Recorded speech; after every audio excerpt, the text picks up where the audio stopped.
HBO's The Last of Us has been an undeniably successful television adaptation of the beloved Naughty Dog game. Now the challenge for creators Neil Druckmann and Craig Mazin will be how to tackle the emotionally complicated beast that is The Last of Us Part 2. So I've, perhaps foolishly, had a go at planning out the show's second season and sketching out a rough outline of what could happen in each episode. The video game sequel is over twice as long as its predecessor, so cramming it all into one more season of TV sounds like a bit of a stretch to me. So let's assume this is going to be a story told over two. Alongside issues of length, there's also no doubt that Part 2 is in need of more of a tinkering with than the mostly straight adaptation that was Part 1. Despite being a masterpiece in my eyes, Part 2 relies more heavily on gameplay and the involuntary nature of your actions to get its point across, which is inherently not viable in a TV show. But through some minor restructuring of the story and a liberal use of flashbacks, I think there could be an effective way of telling the layered and divisive tale. The key will undoubtedly be in how Season 2 opens and deals with the story's inciting incident, as well as keeping the viewer connected to the plot's two leads, Ellie and Abby. My best idea on how to do this is to make Abby, a character largely unexplored until the game's second half, more integral to the story during its Ellie-led first half, by creating a pre-existing bond between them. Abby could infiltrate the Jackson community and befriend Joel in the weeks before her revenge. This is actually something that Druckmann seemingly played with the idea of, if some of the early game's concept art is anything to go by. I'd also utilise a series of cold open flashbacks that tease young Abby's story, much like how the brief openings to each of Netflix's Mindhunter episodes set up the reveal of the mysterious man we're watching becoming the BTK killer, but with more zebras. These brief glimpses into Abby's background would eventually culminate in the reveal of Joel being the man who killed her father at the end of Season 1, allowing the second season of the show to end with the same crucial twist delivered by the game at its halfway point. Joel, get up. Now that I've established the season's overall format, here's my best guess at how each episode might play out. No doubt Druckmann and Mazin have some much better ideas up their sleeve, but they should feel free to call me if there's any gold in here. And yes, I'm going to be spoiling a lot of Part 2 here, so if you don't know the story, now's probably the time to go away. Jesus Christ, Joel. What do you do? Season 2 opens with Joel admitting the truth of his choice to Tommy in a house just outside the Jackson settlement, just like in the game. As they leave, however, they are attacked by a group of raiders and look to be cornered until a couple arrives to help them out. They happen to be Abby and Owen. Of course, Abby doesn't realise who it is she is saving until the raiders have been dealt with, and at this point, she's been badly injured and is in no position to complete her mission. She accepts Joel and Tommy's offer to patch her up back in Jackson. Days progress as Abby and Owen integrate into Jackson life. During the time it takes for Abby to fully recover, we are introduced to Ellie's friends Dina and Jesse, and life looks set to be relatively good. After some conversations tinged with a palpable tension, Abby and Owen are convinced to stay in Jackson. Having proved themselves already capable of handling themselves in combat, Joel and Tommy offer to take the pair out on patrol to teach them the ropes. Ellie and Dina also begin their own patrol at the same time. The episode ends as the two groups exit the town gates and branch off in two directions through the snow. What do you think of this view, huh? It's pretty nice.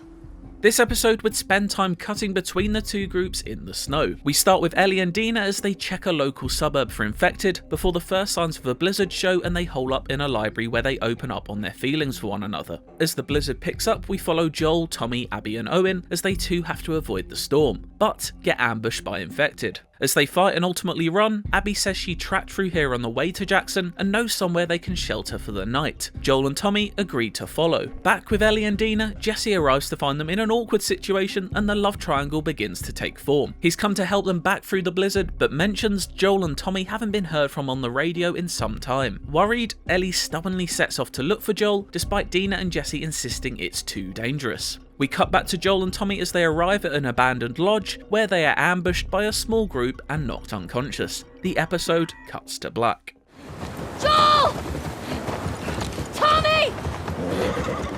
After tracking from Joel's last known location, Ellie is lured by the lights emanating from a nearby lodge. She heads down to the basement to discover Joel in quite some distress, and is forced to watch as Abby kills him. Ellie and Tommy are then set free, with Abby claiming to have no issues with them. Back in Jackson, Ellie mourns Joel and, despite Tommy and Maria's advice, sets off to find Abby and get her revenge. Belongings that Abby left in Jackson hint towards her being from Seattle, so Ellie heads that way along with Dina. They arrive in Seattle where they learn that that a group called the WLF call the city home. As they ride through the streets looking for clues, an explosion throws them from their horse and the episode ends.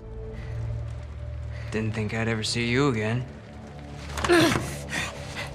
Ellie is being held hostage in an Eastbrook elementary classroom by a member of the WLF, who she recognises from the night Joel was killed. He intends to keep her there while he waits for backup, but just after he puts the radio call in, he's attacked by Dina. Ellie kills her captor and finds a map of the city on his body. The couple decides to head to a nearby TV station as their next port of call. They find the station abandoned and littered with corpses of WLF soldiers, their bodies pierced by arrows and surrounded by cultist drawings. Whistles in the distance soon become soaring arrows, so the pair decide to run for their lives. They escape into a nearby subway station where they must navigate through tunnels overrun with clickers. After making it through such a near-death situation, they set up camp in a movie theatre where Ellie reveals her bite and immunity to Dina. Dina then reveals she is pregnant with Jesse's baby.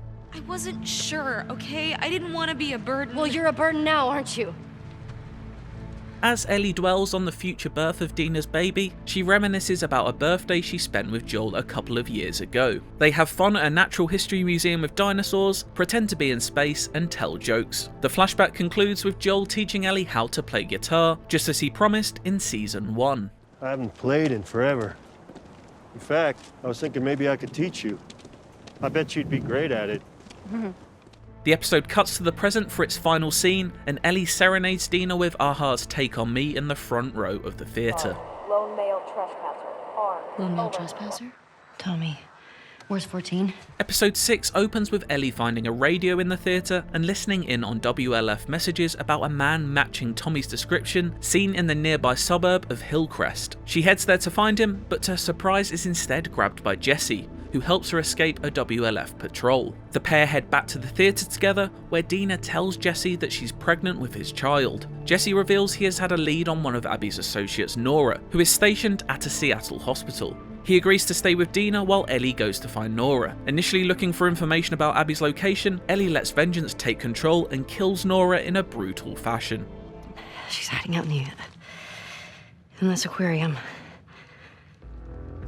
Having gained the clue of Abby sometimes staying at the aquarium from Nora, Ellie and Jesse make their way towards the coast. They encounter some infected in a tense horror scene before a heavy rainstorm rolls in. A rifle shot that sounds like Tommy's gun prompts Jesse to suggest they go to help him. Blinded by her mission though, Ellie refuses and decides to push ahead alone through the storm toward Abby. Ellie makes it to the coast and begins to swim over to the aquarium, but is knocked unconscious by the crashing waves. The episode ends with a flashback of Ellie finding out the truth, as Joel reveals his choice to rescue her from the fireflies back in Salt Lake City.